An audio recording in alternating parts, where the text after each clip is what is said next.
Hey there, guys. Today's video is a recording of a live stream session that I did with my friend Robin Sullivan. You may know her from the Leather Elves.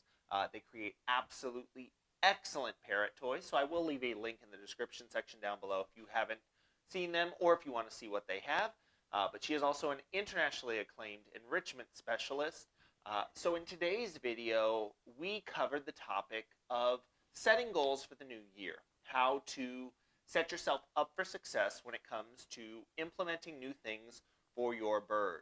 That can be goals for enrichment, goals for training, goals for medical care. We do hit on all of those topics and information you may need in order to set yourself up for success. Now, if you would like to be a part of these live stream discussions, they're happening on the Leather Elves page on Facebook every Friday at 7 p.m. Eastern. So you can go ahead, log on there. You can ask and interact directly by giving us questions, giving us comments on the topics that we are covering. But of course, the videos will also be put on the Hi Redbird YouTube channel. So if you guys have not already, you want to make sure that you subscribe to the channel so you don't miss out on any of these videos. But without further ado, let's jump into the discussion.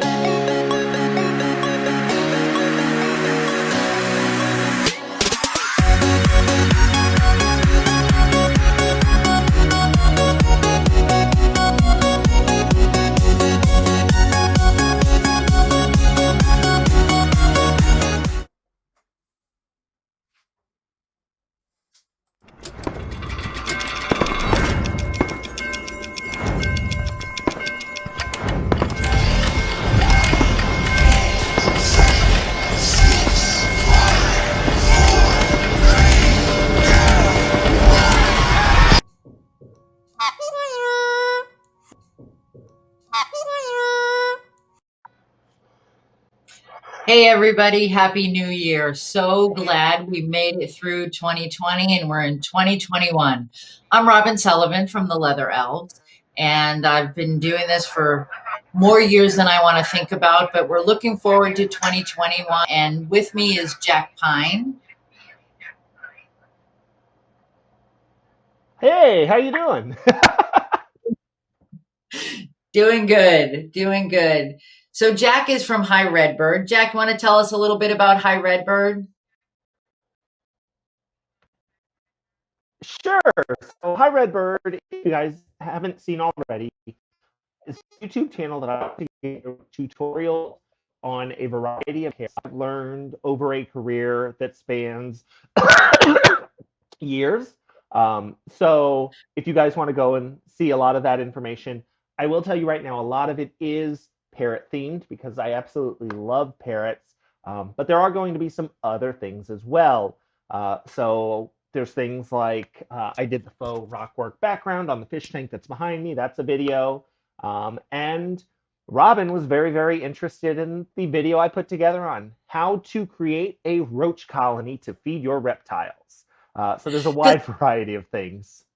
Because doesn't everybody need one of those? Come on, they do. So Jack and I wanted to let you guys know that at the end of tonight's session or live stream, we are going to be doing a very special giveaway, and it involves both Jack and I. So stay tuned. We've got a trivia question, so put your thinking wings on, and we will go from there. So we're all about goals, right? It's 2021. Things are going to be better. So Jack and I wanted to do a goal setting and looking ahead live stream. So we talked to each other about Terry's here. Yay, Terry. That's awesome. Glad you made it. So Jack and I were talking about what our goals were going to be for 2021. And my goal is, it's kind of an ongoing goal because I feel like when you stop doing this, you're kind of done. But my goal for 2021 is to increase my skills, both as a trainer and as someone who does enrichment and how to provide the best and the most enriched life for the animals in my life. And then I want to share that. I want to share that with people. And my biggest goal is to create a comfortable place for people, something that's not a place where it's non-judgmental, because we've all been there. We've all gone through the, you did what? And oh, that wasn't so great. But okay, you learn from it and you move on. So that's my goal for this year. Jack, what's your goal for 2021? So my goal is going to be pretty simple and straightforward. If anybody is not already subscribed to my YouTube channel, if you haven't seen the videos, I just got a green cheek conure that is going to be my pet here at home. It is a brand new baby that I actually hand raised. So my goal for 2021 is I want to teach Widget, the green cheek conure, how to paint. So I am going to be recording these training sessions, showing a lot of the things that I do working with this bird to get to that point. So there will be videos on that as well. And to me, it was important to do that because I do have a lot of birds that I have been working with for quite some time. So whenever we need to do a recording of a particular behavior or anything like that, I can literally grab the bird, do that really, really quickly, but people aren't seeing how that behavior was shaped and put into place. It's just a bird that already knows how to do that behavior. So I do want to showcase the process there. And since I'm starting with a now 4-month-old green cheek conure, it literally is starting at the very beginning. So I certainly hope that will go well and that people will find that useful.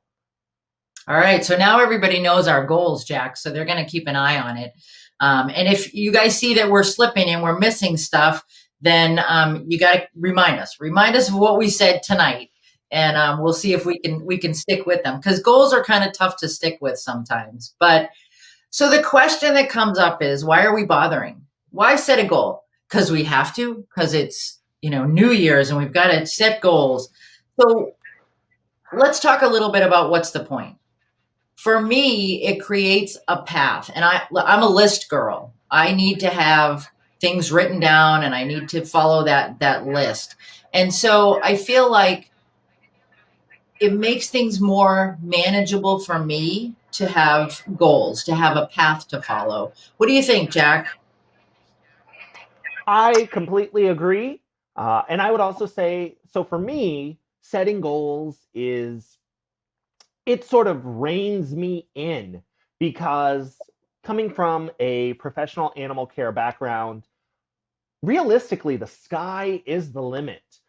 If it is something your animal is physically capable of doing, it is something you can train an animal to do. It is something that can be a part of your goal. Obviously, if you have something like, your pet parrot or your pet penguin at home that you want to try to teach to, fly A's to B's, that's not going to work out so well because a penguin can't fly. But there's so many other things that you could do to train your animal. So having goals sort of helps you pick a particular road because there are so many different ways that you could go with training an animal.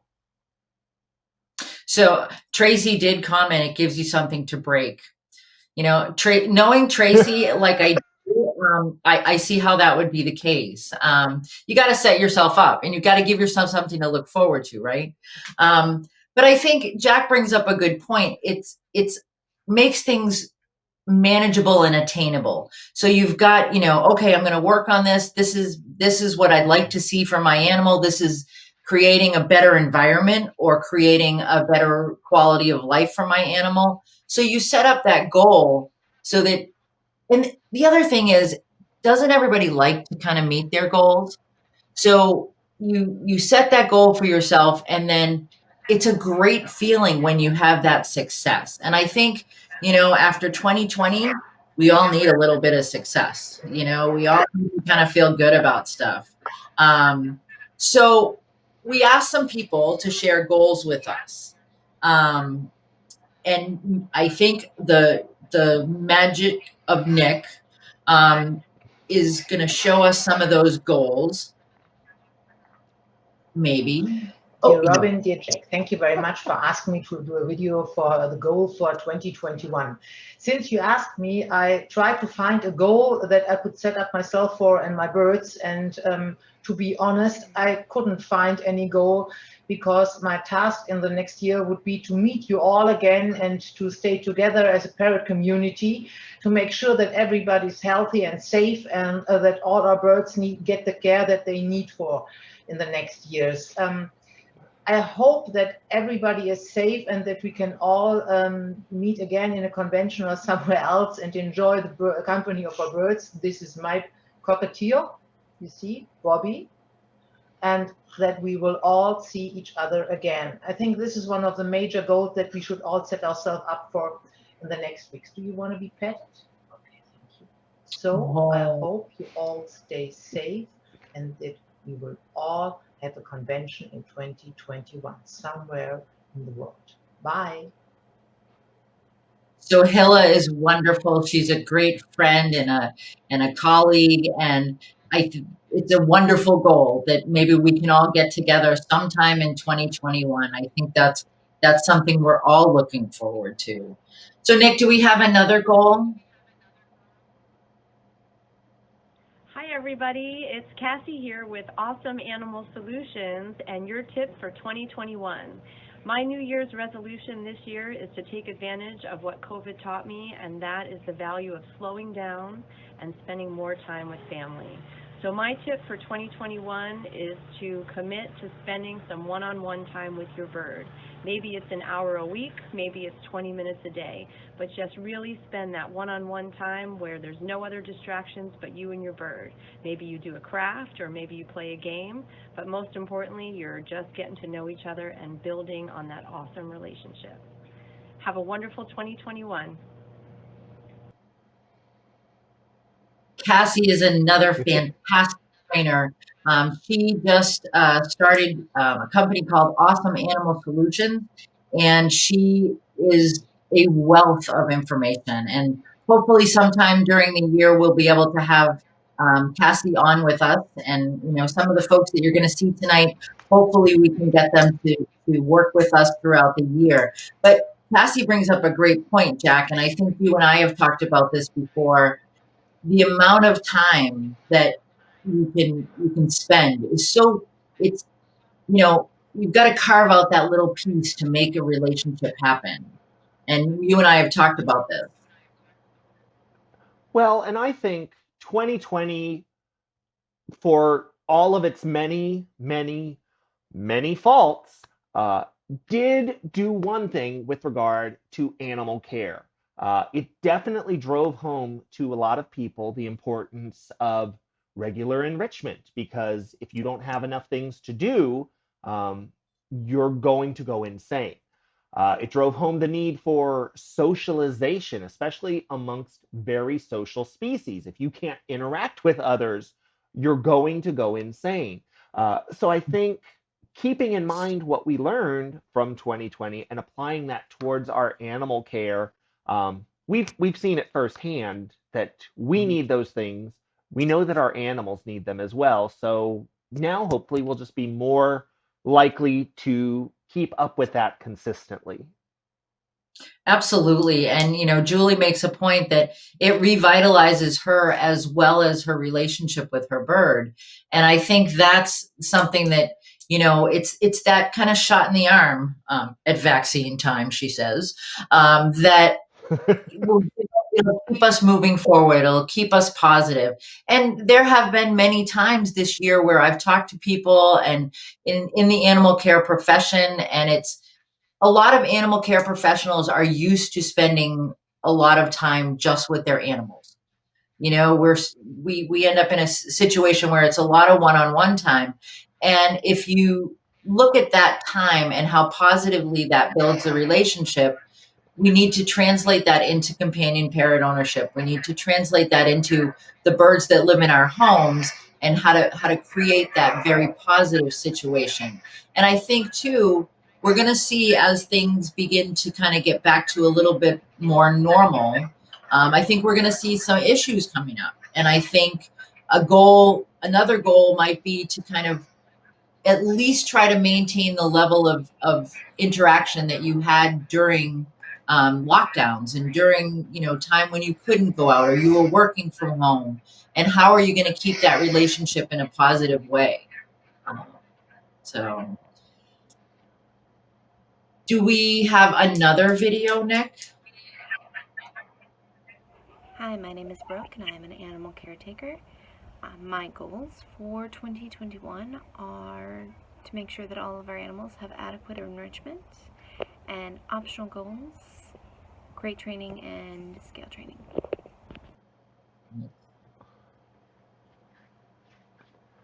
Very nice. Well, and so we're already seeing a wide variety of, the different types of goals that people can have. And I think there's a couple of things that we need to address as we're moving into those, because, so first of all, with Hilla's goal of, I want everyone to stay safe, stay healthy, and we'll be able to get back together for a conference. In any other year, that wouldn't be much of a goal. That would sort of be the baseline assumption. But after 2020, that is something we need to strive to work for. So I think the first thing to point out there is that not everyone is going to have the same goals. You are going to have different types of goals that are completely dependent on your unique set of circumstances. So, don't be upset if you're having to focus on one completely different goal than other people. If other people have a bird that they're trying to train to do a lot of really fun presentation behaviors, and you have a bird that you have to work on syringe training because that's going to be a more useful part of its medical care, you have to pick out those priorities based on your unique set of circumstances. And that's the thing. There are all different kinds of goals, and it depends on what, your bird requires, what you require. We've talked, I can't tell you how many times we've talked about everything we discuss doesn't work for everybody. So, there are medical goals, there are basic husbandry goals, there are advanced husbandry goals, there are, just for fun goals. And I think it's really healthy to have a mixture of those. So it's not, maybe your bird's never going to be the snuggle bird, and that's okay. So to say everybody should get their birds, more comfortable being snuggled. Well, that may not work. Everybody isn't going to have the bird that will take something out of a syringe. Maybe you come up with a different way to do that. So you set a goal to do what's best for you, what's best for your birds, and really kind of anticipate what's going to work.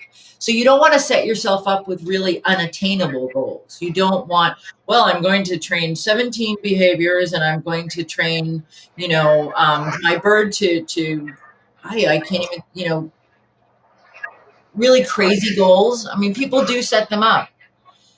And I think it's reality is really important. And that's something that I've learned from 2020, that you can set all the goals you want, but you need to be realistic about them. I kept saying I was going to go places, I was going to do things, and maybe not so much yet. I'm sure, like the rest of us, Robin, you went so many places. You went to the couch, and then the dining room table for a little bit. And currently I am in this chair, which is not a place that I have yet done videos with you. So look at me, I'm in a brand new location. Again, modifying those goals for this set of circumstances. But no, so yeah, like Robin was saying, there's a wide variety of different types of goals. And you need to figure out, if you have a certain set of goals, what are the resources that are going to be the most useful? What are the components of those goals that are going to be the most useful? So like we talked about medical things, and if you need to administer medications, syringe training could be an option. If you have a bird that is overweight, scale training would be a really good thing to train your bird to do. But if you have a bird that you think is overweight or you think it's not in good body condition, you may also need to look for something like a vet consultation to assess the body condition of that animal. So depending on what type of goal you have, you're probably going to have a completely different list of steps that you need to do in order to assess whether or not that is going to be a realistic goal.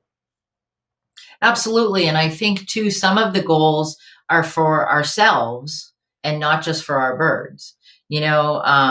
Melissa Davis has put up a couple of goals to have Zorro wear a harness willingly. And I think that's great, Melissa, that you put willingly in there, because sometimes that people forget that important word. And then she also dremeling, using a Dremel with Zorro. And I think, those are two very different goals, but they're very specific.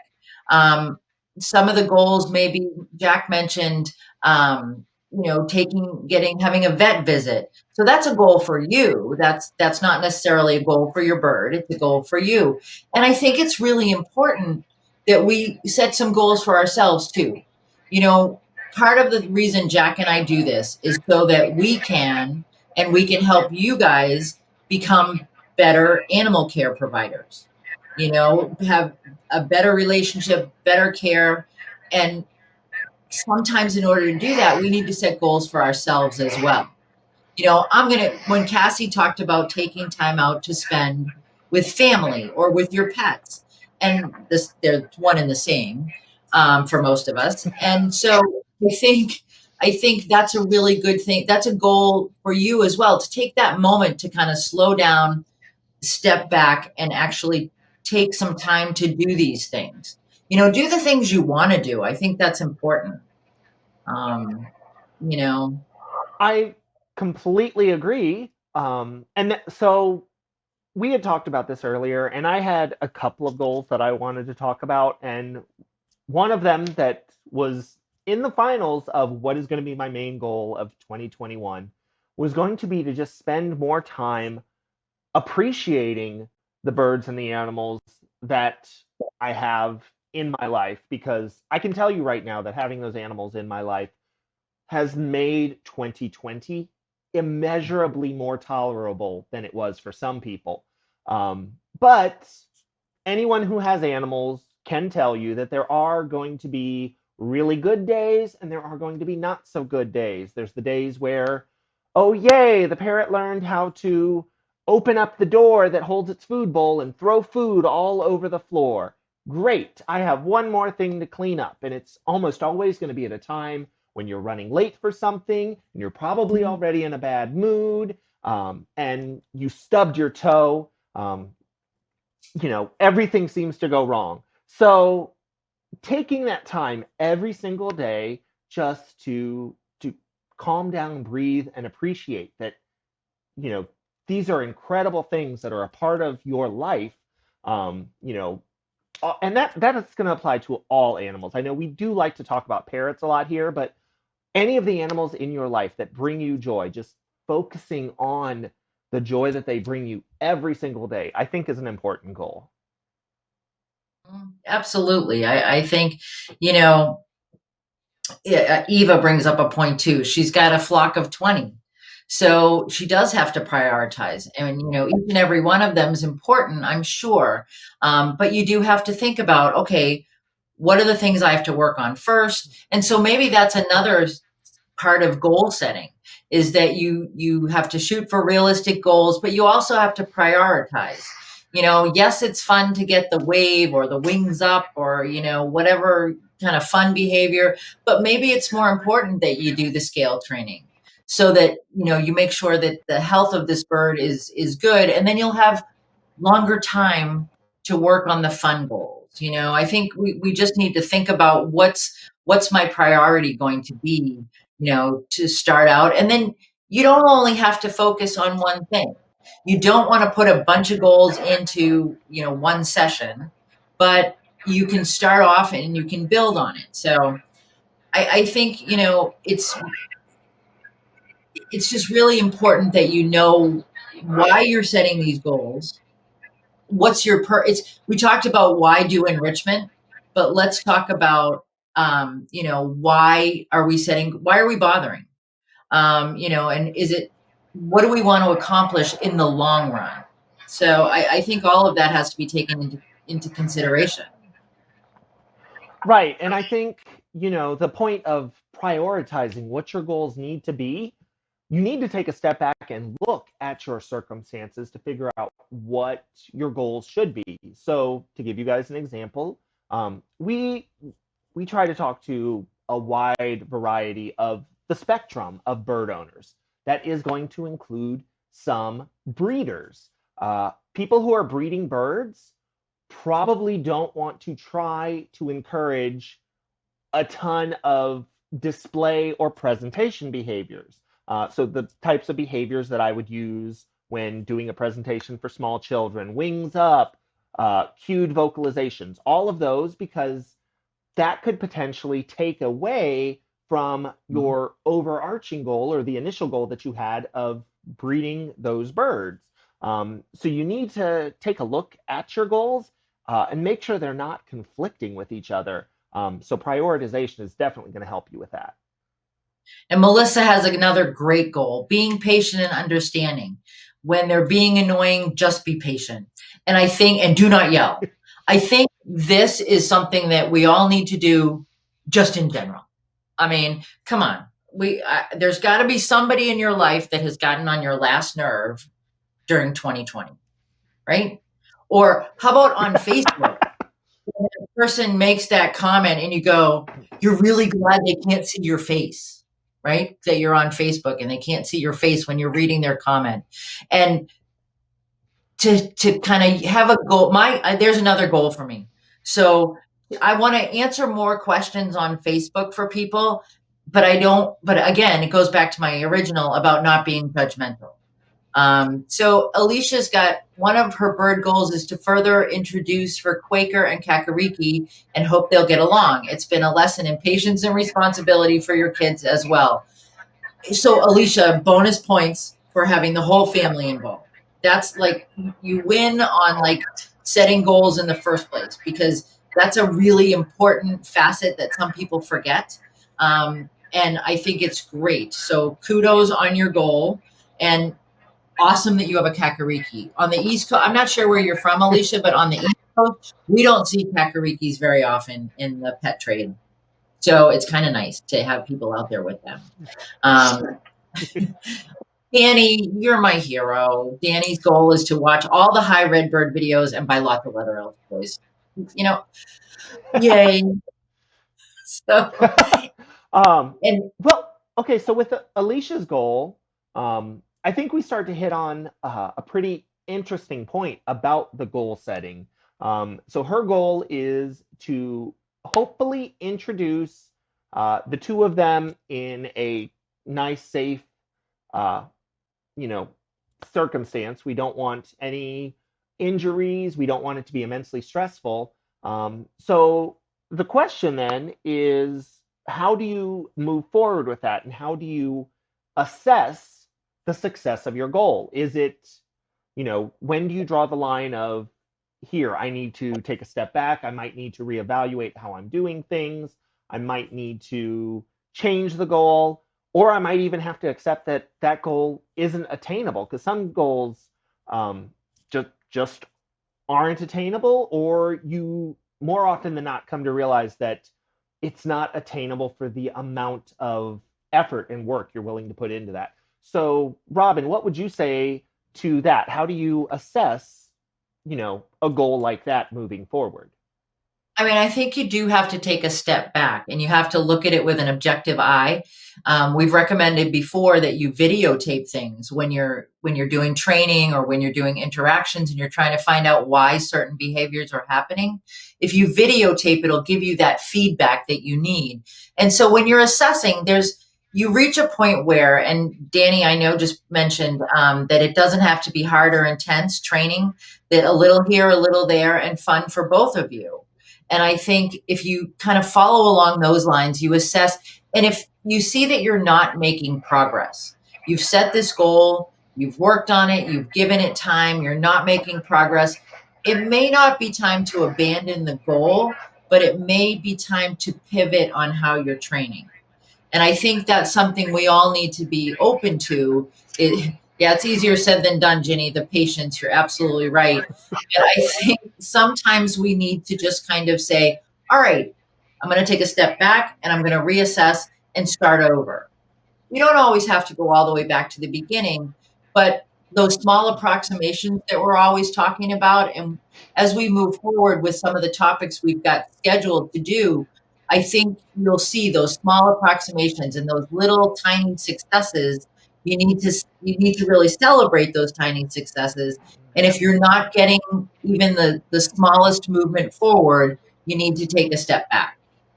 So I think, you're right, Jack. It's so important to assess what's going on.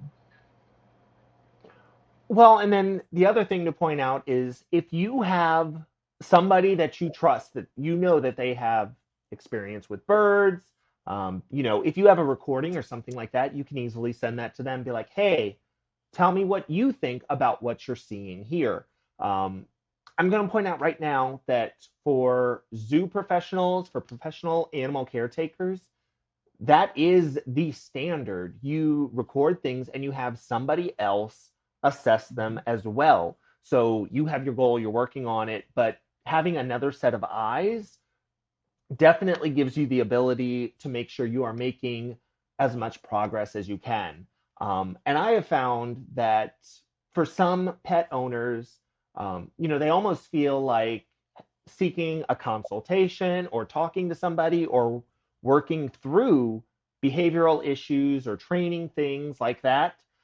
They almost view that as, like a step back or like, again, like you were saying, it's almost like a judgment of, well, you don't know what you're doing. And that's just, not the case. The important thing here is to provide the best possible care for your animals. So I think definitely having that ability is going to give you a greater likelihood of doing that. And I can tell you from being, when I was on the board of directors of IAAT, International Avian Trainers and Educators, we have an annual conference, and this year it's going to be virtual in 2021. But so much of the time was spent networking, and it was all professional bird trainers. And every single night we were, standing around, in the hospitality suite or in the pub at the hotel.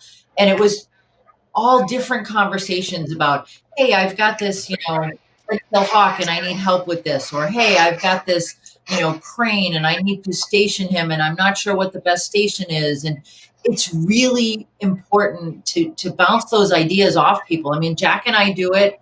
We'll talk about, Jack will call me and say, hey, I'm trying to do this at the farm. What do you think? Or,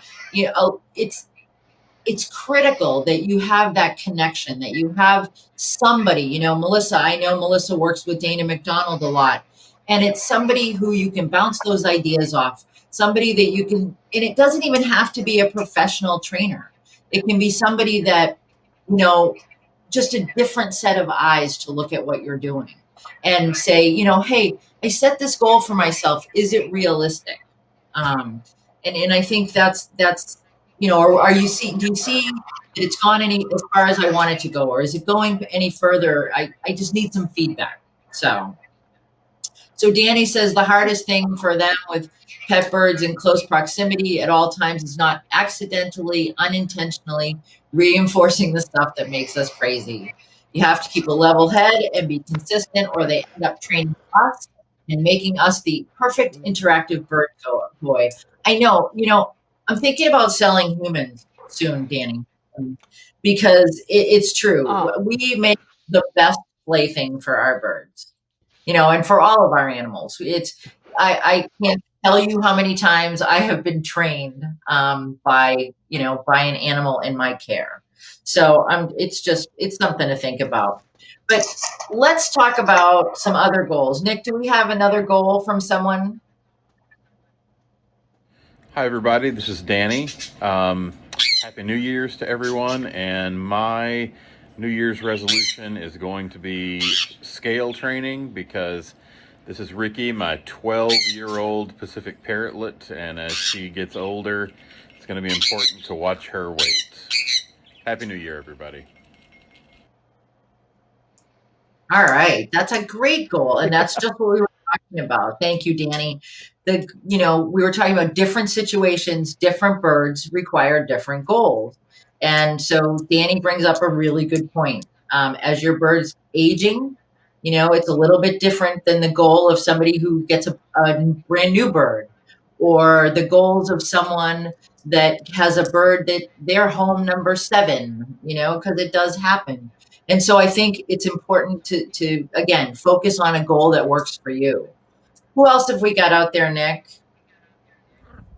We're coming to you live from a not so top secret location. Robin asked, what are your plans to improve your bird's life in the coming year? And one of the things I've been wanting to do is get a food dehydrator. I try to feed a really good diet all the time. But one idea that I've had is to get a food dehydrator, and when there's lots of good stuff in season, dry it, pulverize it into a powder, and then mix it with mashed sweet potatoes in the season when there's not so much availability of fresh produce. So that's my primary plan. The second plan I have isn't so much for my birds, but for the conservation program in Bolivia for the blue-throated macaws. And for the last couple years, I've been roasting and selling coffee and holding back some money to donate to the Nest Box program that Lainey Rickman started, and that her sister Dorothy has been so instrumental in keeping going. If you're interested in buying coffee, it's ethically sourced from small-scale farmers. It's true micro-lot coffee that's selected to be of superior quality. The farmers get paid a premium for selecting their best lots and processing it to meet really high standards. And it's reasonable in price. Some of the money goes to pay for nest boxes in the wild, and I'd really like to be able to donate more.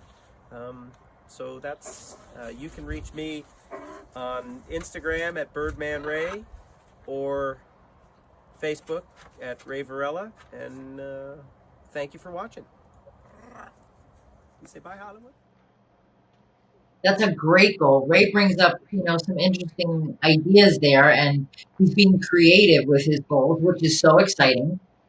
But I think, we need to look at the avian community as a whole.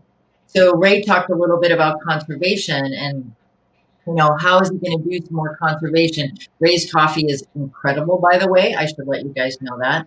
And the money from it goes to conservation.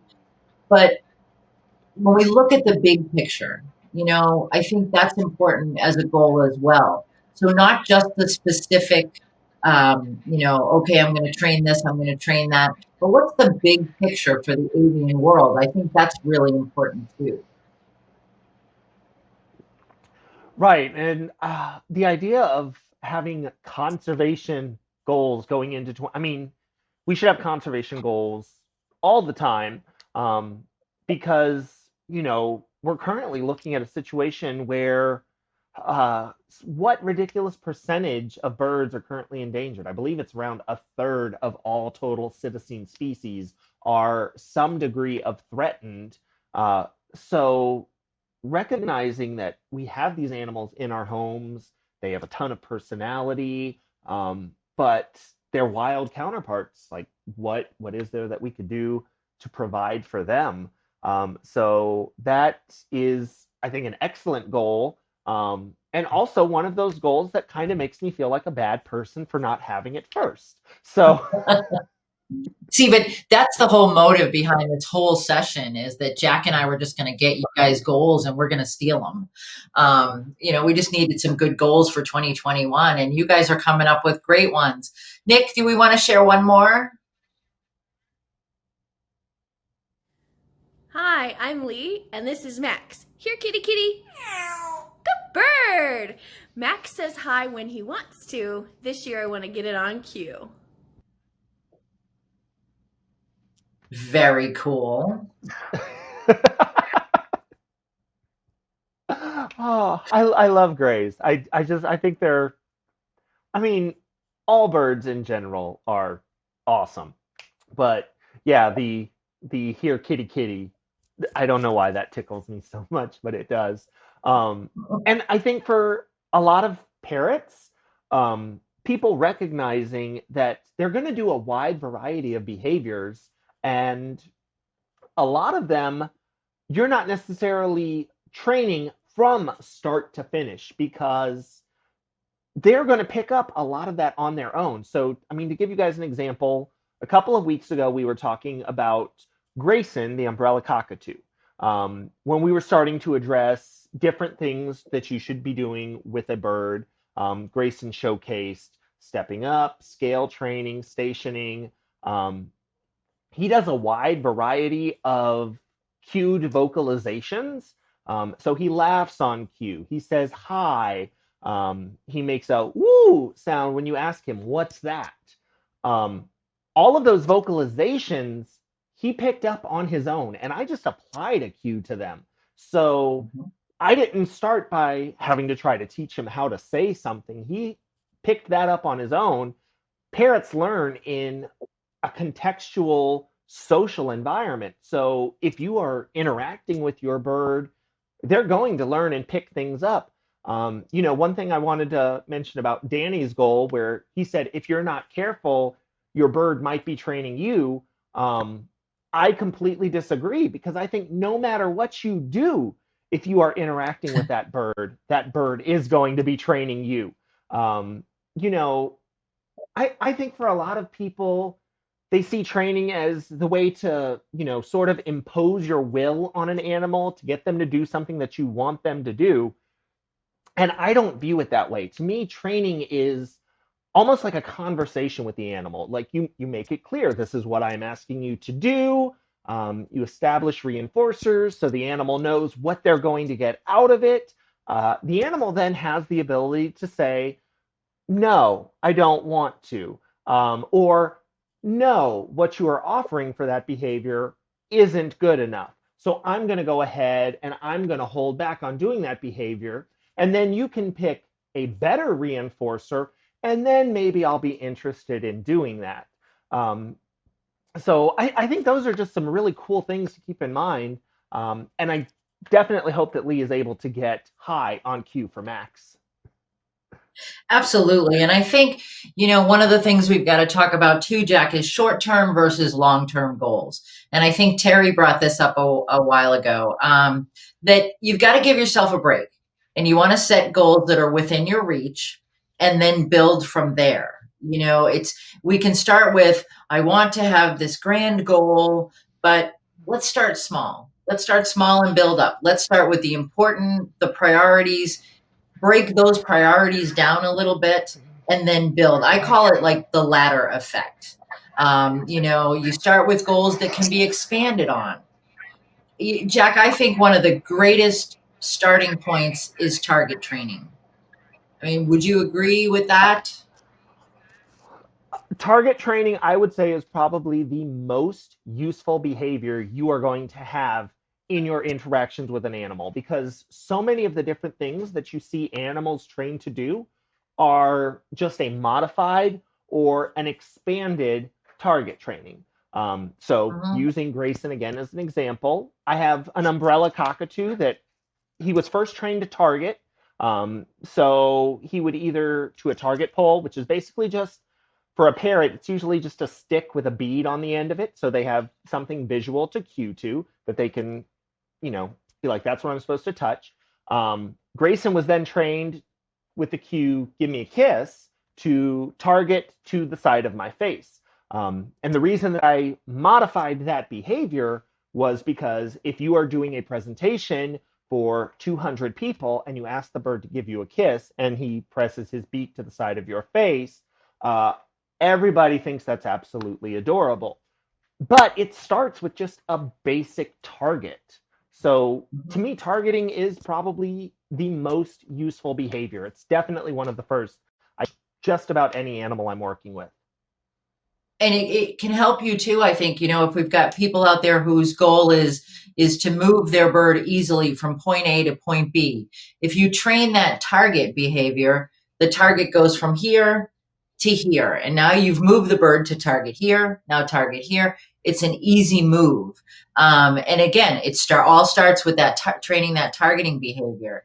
And you just build on from there, target. Maybe you get your bird to target on a scale, and now you've got him scale trained because the target brings him to there, and then he stays still by targeting while he's on the scale.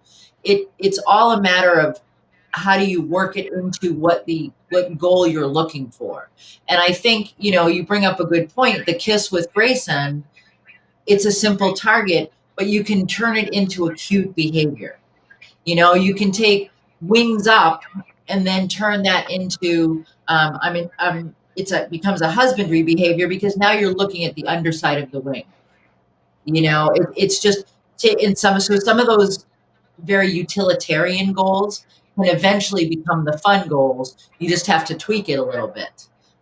So I think when you're looking at setting a goal for yourself, start with the reachable ones, and then maybe you build them up a little bit, add a little bit on, turn it into a chain behavior instead of a single behavior. And I think it's easy to build on once you get those basics down. So, for people who are new to birds, part of that goal setting may be to just find the most basic behavior and then go from there.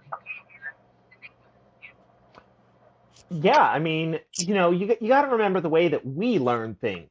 If you have a friend who writes beautiful poetry, they didn't start off writing poetry. They started off writing simple sentences. And before that, they started off learning the alphabet.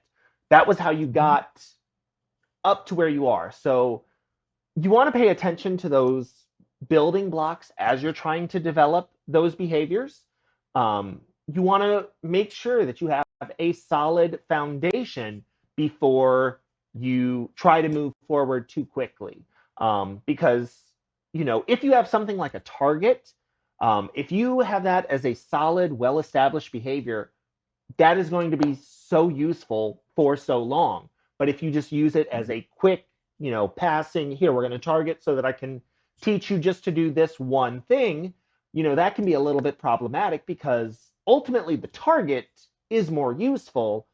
It's just not necessarily as showy. I have a lot of animals that are trained to do a wide variety of things. And depending on who you ask, they'll tell you something different, whether or not they think that animal can do a lot of things. Because I have some animals that do a lot of presentation behaviors, and people think those are great, but they don't necessarily think the animal that comes over for a voluntary injection, that lets you, check eyes, ears, check the underside of their feet. They don't think that animal is as well trained. And there can be just as much, if not more, work that goes into training those husbandry behaviors. Mm-hmm. I can tell you from, again, going back to International Association of Avian Trainers and Educators, a lot of that discussion that we would have when we were networking was about those husbandry behaviors. It was, I need to shift this animal. I need to, get this animal. I need to syringe train it. I need to do a voluntary blood draw. And I know that those are perhaps down the road for some of our folks that are listening, but honestly, the husbandry behaviors are more impressive in a lot of ways. They kind of add to quality of life a little bit more, and they may not be as showy. And when your friends come over, because they're going to come over in 2021, at that they may not be things that you want to pull out for your friends and have that fabulous trained showbird, but you've got a bird that has such a better quality of life if things can be done in a less stressful way, in a less controlled way. It's really about working it, again, back to relationships, in that give and take relationship with your bird, Melissa hit the nail on the head. Willingly, your bird is willingly doing this, and I think that's critical to anything that we're trying to train. And we can get those fun behaviors down, but at the same time, we really want to work on those quality of life enhancing behaviors. So, Nick, do we have Well, and a I think, couple? Oh, oh, I was going to say, so on that notion of, getting your bird to do things willingly, working with them, you know, obviously when you have a goal, if it's a training goal or anything like that, your primary goal there is going to be, there's this behavior I want, I'm working for it. The secondary aspect there that a lot of people aren't going to think about, but is just as important, anytime you are interacting with your bird, you are building that relationship. And that trust that that bird puts in you, that relationship that you have, that can be part of those harder goals or those more advanced goals. And you're not going to be able to get those until you have that relationship component as well. So even if you're just working on basic behaviors, if you station train your bird to a perch and then they touch a target, and they get reinforced for that, but they're enjoying their time with you, they're excited about it, they're excited about their interactions with you, you are building so much more that you can then use later on. So even if it seems like you're only doing little things or they're not that important, that relationship is something else that you need to make sure you're keeping in mind, because that is going to be useful. absolutely. And you mentioned trust. We trust is so critical, again, to your relationship with your bird, building that trust and making sure that you have that trust.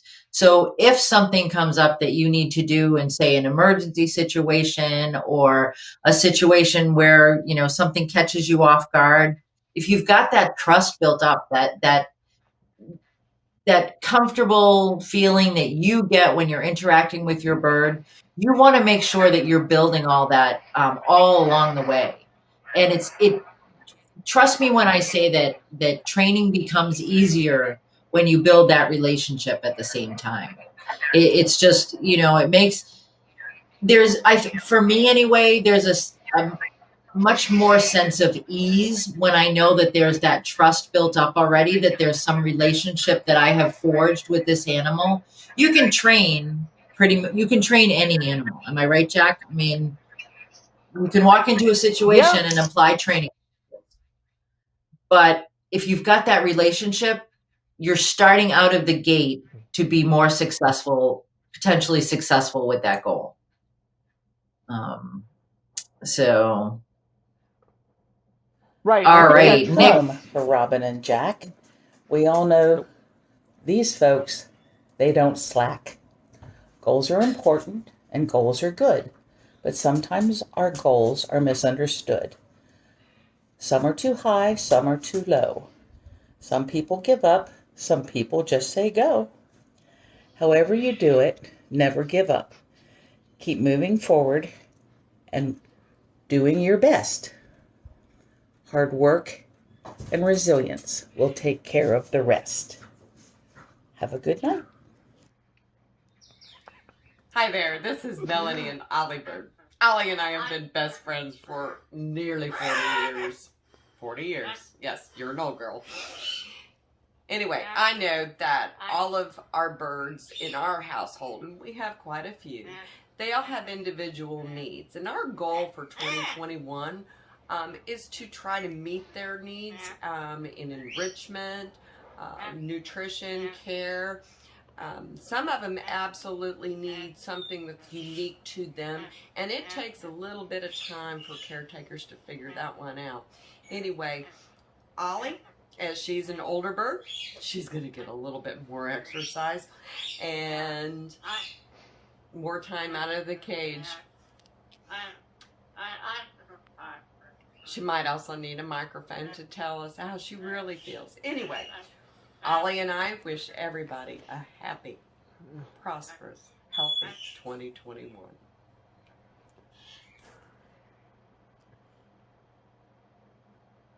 I just love both those ladies. I can't tell you. Um, it's really hard for me sitting here watching these because I haven't seen so many of you over the past year, and I think Melanie brought up an amazing point that we need to meet their needs. That's kind of the prime directive for all my sci-fi nerd friends out there. That's what we're looking for. We're looking for how do we meet their needs. And I think in goal setting, it's got to be 50-50. We're going to meet their needs, but you need to meet your needs as well. I mean, do you agree with me, Jack? Is it a 50-50 kind of situation? So I'm going to be perfectly honest. I have been accused of putting the animal's needs above my own in almost every single circumstance.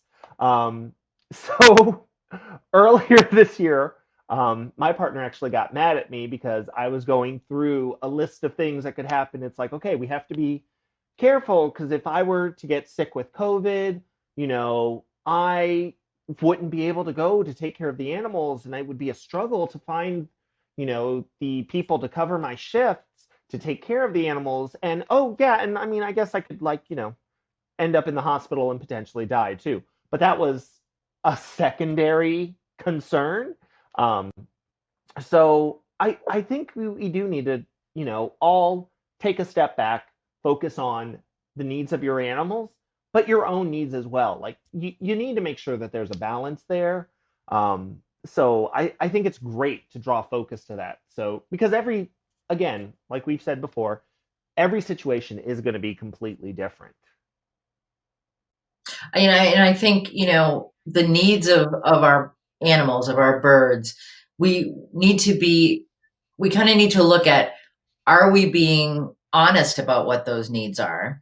And how do we figure out what that is? And I think that goes back to really doing some keen observation of our birds and not just go, okay, I'm going to do this, this, and this is gold. This is what they need. I can tell. This is what my bird needs. Well, let's watch our birds a little bit, so we're all hot to trot. Again, it's January 1, it's a new year. Let's set some goals. But let's take a step back and figure out why we're setting those goals before we kind of move ahead with them. But I really think that's important. And again, Miss Georgia, that was a fantastic rhyme. I felt like I was with, Dr. Seuss, and it was kind of fun. So I want to thank you for that. As far as, do we have we have a couple of other goals, Nick? Yeah, we have at least 2 more here, and then one that didn't load that we'll have to save for our next show. Okay, yeah, we're going to do that too. Jack and I had mentioned we were going to try to do some using the different goals when we talk about a topic on our Friday live streams. Every Friday we're going to be here, so we will be using some of your goals later on. If anybody comes up with a goal after tonight and they want to share that with us, you can absolutely, send us your goals and we'll see if we can work those in. But we've got, let's do those 2 that we have, and then we will do our giveaway. Hello and Happy New Year. I'm Karen Anderson from Avian Suites in Minneapolis, Minnesota. We board companion birds. We've been doing that for 23 years. My companion this evening is the shy Scandinavian cockatoo, Suzanne Sugarbeaker. So I wanted to talk a little bit about an ongoing process that I have that of learning as much as I possibly can, being as up to date as I can, as knowledgeable, as informed and educated as I can about any developments in the world of companion birds. My ultimate goal in this is also ongoing because I want to be able to pass this information on to my client base so that they can form and maintain the best possible relationship they can with their own birds. certainly reading is one of the paramount things that you can do. There are many excellent newer books out there that talk about behavior and natural history and that kind of thing. But the things like this live stream that Robin and Jack are doing on a weekly basis are a wonderful way to be interactive and to learn and get good solid information about birds and how to deal with them and so forth and so on. And the price is right. Anyway, every time that I take one of these a webinar, or I attend a virtual conference, or I watch the weekly live stream that Robin and Jack do, I always get some sort of an insight or something that lets me be able to pass on, again, good information to my client base. And knowing that I can do that makes me very happy. So with that, Happy New Year once again, and hope that we can all get together in person soon. Karen's wonderful. And thank you, Karen, for listening to us on a regular basis. And, it's that building your knowledge, building your skill base is so important. And, Jack and I would never say, well, just listen to us and you'll get it all. There's so much information out there, and we really do need to kind of expand our horizons. And one of the positives for me that came out of 2020 was the ability to get more information from remote places and from distances that I might not go in person.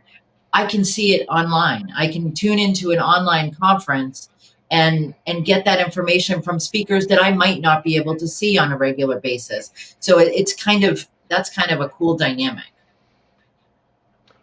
Well, and I think, the fun part about working with you, Robin, with these is that we do come to it from a similar place. So both of us are going to be if someone presents us with a problem, it's like, okay, well, tell me more about that. But, we are not going to be the be all end all if someone doesn't like something that we're saying, or they don't think that it's accurate. We will help you find somebody else who, if you're like, here, I want somebody who potentially has more experience with a particular species or anything like that. And I think that's kind of important, that, there shouldn't be any one person that is the be all end all, like you just have to do everything that they say. So the goal with this was to be a great resource, but I definitely say this needs to be just one component of moving forward and, working on your goals. And I do also need to say that Suzanne Sugarbeaker is probably the best parrot name I have ever heard. And a very cool parrot too. I've had the pleasure of meeting Suzanne Sugarbeaker, and so yeah, she's kind of awesome. So we have one more, right, Nick? One more important goal for this year. We do. All right, let's see that one. Hey, bird friends! Happy New Year! My favorite bird goal for 2021 is to make sure all my birds have good recall. This helps them stay safe if there is ever an accident and they end up out of reach. Right, Ernie boy? It's easy and fun. Start with stepping up nearby and increase your distance. You can even sharpen your skills by playing hide and seek. Happy training! Okay, so Jack and I are just going to retire right now, and we're going to let Ellery take over, because she's fabulous. I have the pleasure of hanging out and talking to Ellery on several occasions, and she's a wealth of information, and she is definitely the next generation of aviculture. I just absolutely adore her and want to thank her for doing that for us. But she touched on a point without any prompting from us that we discussed earlier. She said, you know, she wants to train recall training. Okay, so she's going to talk about, we're going to start with step up. Well, you know, step up is just a boring behavior. No, it's not, because it leads into that recall training that Ellery mentioned that is so very, very important. So thank you, Ellery. That was awesome. So Jack, do you have any words of wisdom for 2021 before we get to our trivia question? So, you know, I think we've hit on a lot of it. Um, you know, remember the lessons of 2020. We know the importance of providing enrichment, providing socialization, providing a as much of a secure environment for your animals as you can possibly offer, because we've seen firsthand in ourselves what happens when you don't have those things available. You want to make sure that you have uh, that patience as you're working with your animals, you're observing them, you're working towards those goals. Make sure that you have your resources for assessing whether or not your goals are going to be going the way that you want them to go as well. And after that last video, I think we all need to focus on one more goal that we haven't addressed yet, which is getting other people interested in birds, getting young people interested in birds. Um, you know, it almost seems like so many people are more terrified of birds than they are almost any other type of animal. So seeing a young person that is that passionate and excited about birds, like, I don't know about you guys, but that really does something heartwarming for me, because that right there is the future of aviculture. So even if you think, okay, well, I'm just showing some kids one of my birds, you may not think that you're doing something. It may not seem like you're working on that big picture goal, but I can assure you you are, because that right there, that's the future of aviculture. So keep working on your goals, even if you can't necessarily see the end in sight. As long as you have your steps, if you're making progress, you'll get to that end goal eventually. I absolutely agree with you. And I think, you know, Ellery is a fantastic example of how the youth, today's youth, can really be excited about the things that we do, you know, and whenever I do shows and I'm out there, not for a whole year, I like to work with the young kids and talk to them about, you know, when they tell me they've got a parakeet, what do you do with your parakeet? How do you you know, keep them excited? How do you keep them, you know, doing what you want them to do? Have you trained this? Have you tried this? And maybe it's as simple as working with a bunch of kids to do enrichment items, create enrichment items, some of the DIY stuff that you see online. Do that with your kids. I had a customer who purchased one of our boxes, our Boredom Buster boxes, and then did it with her kids as a homeschool activity. It's that getting you know, it may not be at the same level that you're at. You may not be, you know, having them do the big training, but you can work with the young folks on how to get excited about birds. And you know, it has to come from us. It has to come from all of you who listen, all of you who are trying new things. And so maybe that is another goal. Maybe we try to really get the word out about how cool the things that we do are, how cool the birds in our lives are, you know, and raise message about conservation, how we encourage conservation in youth. If you get a child to be excited about conservation at a young age, those are the stewards for the environment years down the road. They're the ones who grow up to head conservation projects, and you know, to be the Jack Pine who's working, you know, to make life better for all the animals at Lexington Farms. No, it's true.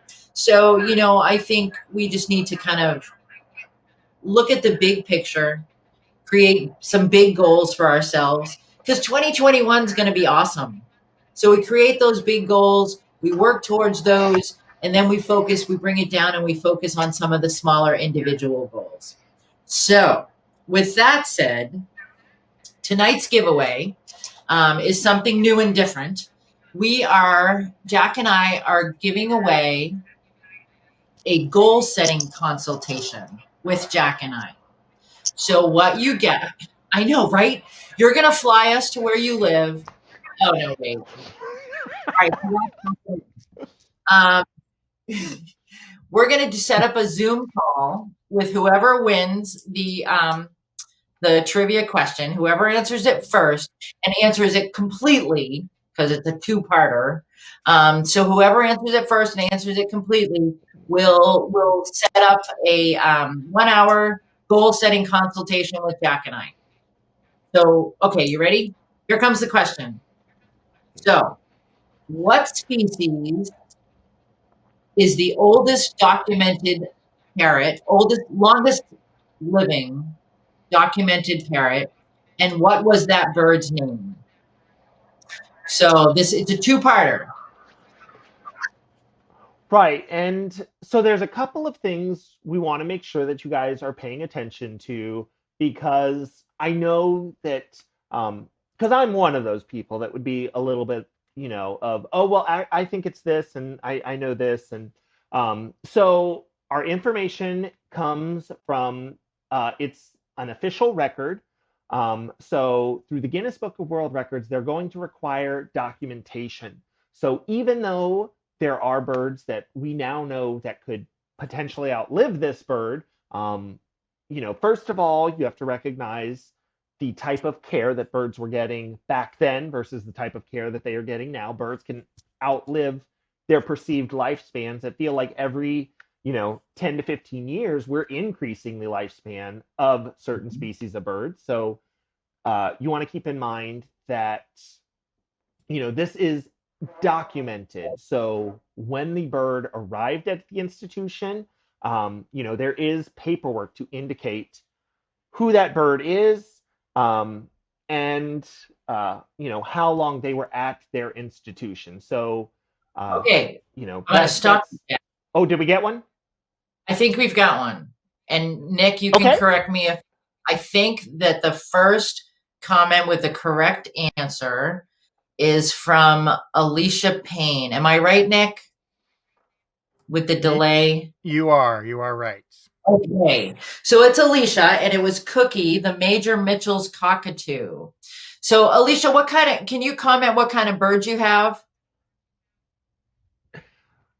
Well, and while she's, adding that in, I think we do need to add some, bonus points for Julie, because she mentioned, Churchill's blue and gold macaw, which was known to be very long-lived, but doesn't have the documentation of exactly when he got it.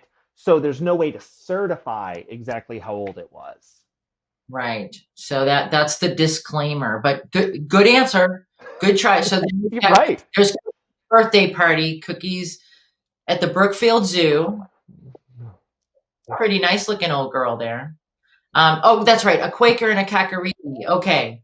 All right. So thank you so much, Alicia. And we will, if you want private message either one of us, private message me probably. And we will set up a time that works for all three of us. And we will do a consultation on setting some goals for you and your Quaker and your Cocker. We've already got the one that we talked about for 2021.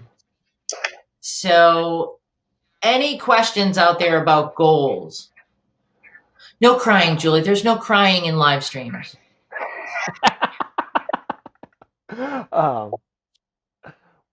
Well, and I just want to take this opportunity to, if anybody has any other questions, just let us know. We'll be happy to answer them. But I do want to thank everyone who's, logging on, participating in the live streams. That to me is so wonderful to have that interaction with people. I've said it to Robin before. It's almost like having friends again, getting to talk to people, to interact with them. So thank you guys so much for being a part of that. If we have anyone new here who hasn't logged on before, just so you know, we do these live streams at 7 p.m. Eastern every Friday. They are live streamed from the Leather Elves Facebook page. So if you haven't already, make sure that you like the Leather Elves Facebook page so that way you get notifications for that.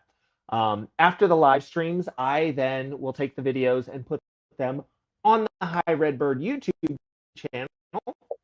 So they're a little easier to search for, to share with your friends if you want to do that. So there's a lot of different, you can add information. You need to, guys, participate in the live streams if you can, because you then get the opportunity to ask questions. You can interact. So that I think is wonderful. All right. And Jack, while you were saying that, we had the picture up of the quilt. Nick, can we, yeah, there we go. Jack, can you tell people a little bit about this, please? Okay, so okay, I'm going to try to do this without lightly tearing up. It's going to be a struggle. So this past year, we did lose one of the most passionate people in aviculture that I have ever met.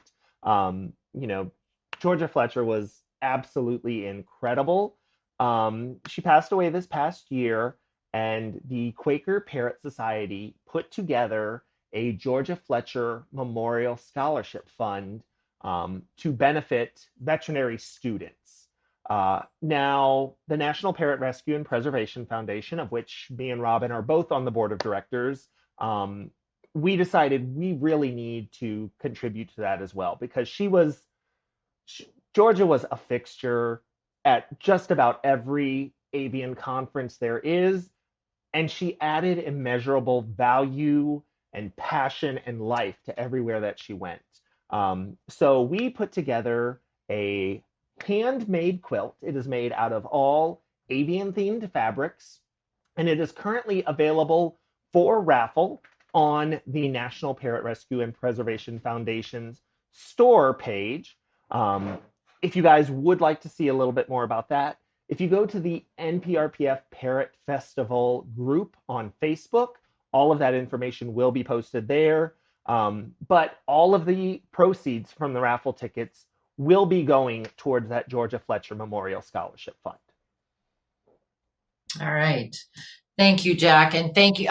Jack said we put together, and what Jack meant to say was he put together and did a phenomenal job with this quilt. It's a beautiful, beautiful thing. So, all right, guys, I think it's time we need to wrap this up. But I'm really excited about 2021. And I know it's not going to be the quick fix. And, you know, we still need you guys as friends, because it's not like we're going anywhere fast. But thank you again. Like Jack said, it's really, really a lot of fun interacting with all of you. And I'm kind of excited to see how we move forward and see how you guys do on your goals. And please share that with us. You know, if it's not on the live stream, you can always contact Jack and I through Facebook and through, you know, High Red Bird and the Leather Elves pages. So next week, we're going to have some fun.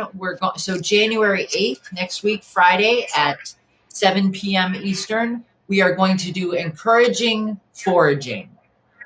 Okay, so you know that's one of my favorites, and it can be a lot of fun. So thank you so much, guys, and happy 2021.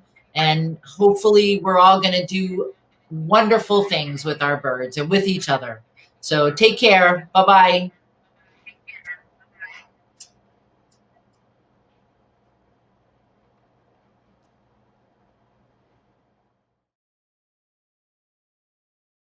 I do need to say thank you to my Patreon patrons for helping to make these videos possible. You can find out more by visiting High Red Bird on Patreon or clicking the link in the description section down below if you would like more information. Thanks!